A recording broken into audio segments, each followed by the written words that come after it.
Hello, my name is Erica, and I'm the dyslexic Trekkie. Ensign Bradbury is starting to learn when it's time to get up here and do his duty for the Federation.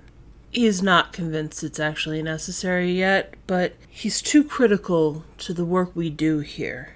He had to be lured into his station with treats and a toy. He'll be filing a complaint as soon as we're done. The Star Trek franchise has a problematic history when it comes to neuroatypical representation. Like with many different groups, we first see representation through aliens and different alien social structures. The first we see is Spock, and no, I don't mean because he's now known to be dyslexic. From the beginning of Star Trek TOS, Spock showed a heightened skill for remembering numbers, facts, and doing complex math in his head. The Vulcan culture promotes a repression of emotion to manage Vulcan intensity. Many of the traits this causes mirrors a high-functioning autistic individual who qualifies as a savant. Odo's need for order, in my opinion, could present as a type of OCD or autism as well. But looking at aliens for representation is problematic at best. If nothing else, it helps normalize the idea of people with neurological conditions having something worthwhile to offer. But if the only time you see yourself is with aliens, then it's easy to see yourself as other. Even with that issue, Star Trek has consistently shown people through their potential, not their limitations. But then there's the Packlet. For those that don't remember, the Packlet were a race that Geordi helped out when their engine stopped running. And props for me for finding a relevant reason to have Geordi in the slideshow. They were so stupid that their engineer didn't even know how their engine worked. I remember when the episode first aired, I couldn't believe they were as dumb as they were portrayed, but yes, they were actually that dumb. It's not exactly the kindest depiction of the developmentally disabled, not to mention they get everything they have through manipulation and threats, furthering the idea that the developmentally disabled are a drain and contribute nothing. Like with showing racial diversity, Star Trek pushed the limits on what could be seen. When it came to showing neuroatypical humans, the producers did a much better job, even when they didn't mean to. Without realizing it, Star Trek exposed the injustices and prejudices shown towards people with neurological differences. The first exhibit is Lieutenant Reginald Barkley himself. People generally code him as autistic with a high IQ and low social skills. I was going to do the same at first, but I'd like to take a moment to examine him a little closer. Before I start, I should say I'm not a psychologist or a psychometrist. I don't have the qualifications to fully diagnose anyone. I'm just someone who lived with and grew up around people with different learning and developmental disabilities. I'm speaking from that experience and should be given no more weight than that deserves. If you feel I'm wrong, I'd appreciate hearing in the comments section. First, Barkley is socially awkward, yes, but he doesn't present many of the classical traits associated with autism. It's true autism isn't just one thing.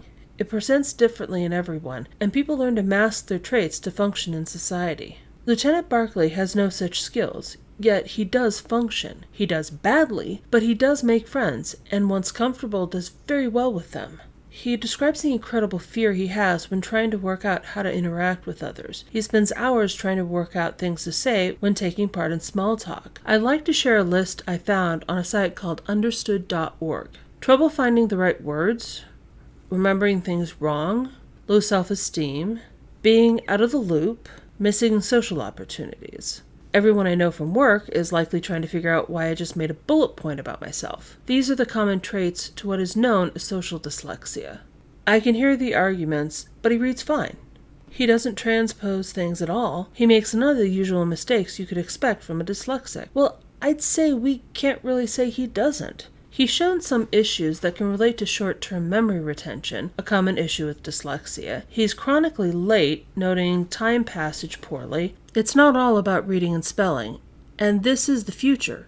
Today, we have techniques that can help someone with dyslexia learn skills to move through society more easily. Imagine how much better we would be after 300 years. In the beginning, Reg is a joke. People call him Broccoli as a way of poking fun at him. Even Geordi has a hard time with him. But even in this story, Barkley is one to solve the problem. He figures out a colleague was exposed to a compound which is causing ship-wide damage. His outsider's perspective becomes an asset, and over the years, the people he once feared and resented become his friends. Another important character is Dr. Julian Behear, or rather Jules Behear. This story has a much darker turn. Near the end of DS9, Julian is retconned as being a genetically enhanced person. As a child, his parents took him to the doctors to legally have his genes modified to counter some undisclosed learning difficulties. In the end, he had the work done. Mind, strength, and coordination were all enhanced. But who is young Jules? What were his struggles that led his parents to make this choice? As said, Julian was retconned as an augment. It wasn't a part of his original story arc, but if we assume that the stories he tells of his childhood are still valid, we might be able to eliminate some possibilities. So, was Jules developmentally disabled? Well, it's said he struggled in school. He lagged behind other students, had trouble understanding his work, but was he cognitively disabled? He talked about his work to treat his teddy bear. Yes, this is a silly analogy, but hear me out. He dreamt of being a doctor, and he used his toy to play pretend, using his imagination to play out the care of a patient, sewing him together, replacing stuffing and fur. I'd say he had an active imagination and excellent problem-solving skills. I would say Jules had a mild developmental delay with some degree of either dyslexia or ADHD. My guess would be ADHD because dyslexia presents in some ways that aren't described. He might have been dyspraxic too, but I'm not sure. Here's the real issue. Star Trek shows the best and the brightest. The general population is rarely seen. When they are, they're adjacent to the best and the brightest. They are drawn to them, attracted to them, or serve them. We see physical disabilities, but not cognitive ones. We don't see how people fit into this world. How would someone with Down syndrome live here? Would that qualify as a gross abnormality and qualify for gene therapy? What about mild developmental disabilities? What about severe ones? Does the idea of people being allowed to follow their passions apply to them? Is that denied them because they can't meet the intellectual standards? It's true that some things have to have only the best, but there's a man with Down syndrome who owns a sandwich shop. He chooses the employees, he makes the menu. His parents manage the books. Yes, he needs help, but he runs the business. This is exceptional, but would he have had a chance in the Star Trek universe? I'm not sure. Could Jules have been a doctor? Maybe not. Could he have found a job that he would be proud to do? Well, I'd say yes. Would this universe have recognized that potential? I'm afraid not. We can condemn his parents, but they did what they did for a reason. There wasn't going to be a moment when people around Jules saw his hidden potential. He had to become Julian for that to happen. It's a sad truth, but even in the idealized world of Star Trek, society still struggles to find a place for its most vulnerable. I've had the joy of knowing people with developmental disabilities. One doesn't have to be gifted to bring light to the world. Contributions aren't always a question of intellectual pursuit. Sometimes it's just having the heart to value people. It's a message lost in the franchise, and one we desperately need to learn. Ray agrees. Thank you for watching. If you like this subject, please like, share, and subscribe. If you have any thoughts, feelings, or ideas on this subject, please share in the comments below. Again, my name is Erica, and I'm the Dyslexic Trekkie.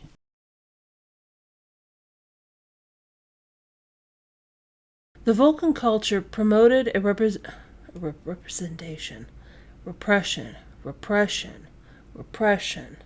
autism, and props for me for finding a relevant reason to have Geordi in the... From the beginning of Star Trek TOS, Spock showed a height... Yes, I know you went down.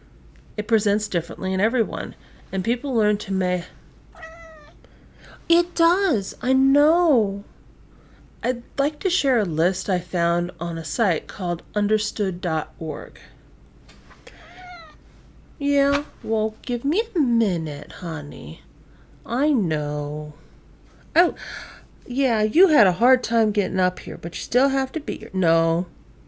Ensign Bradbury, you are not biting the captain. Even Geordi has a Tarheim with him.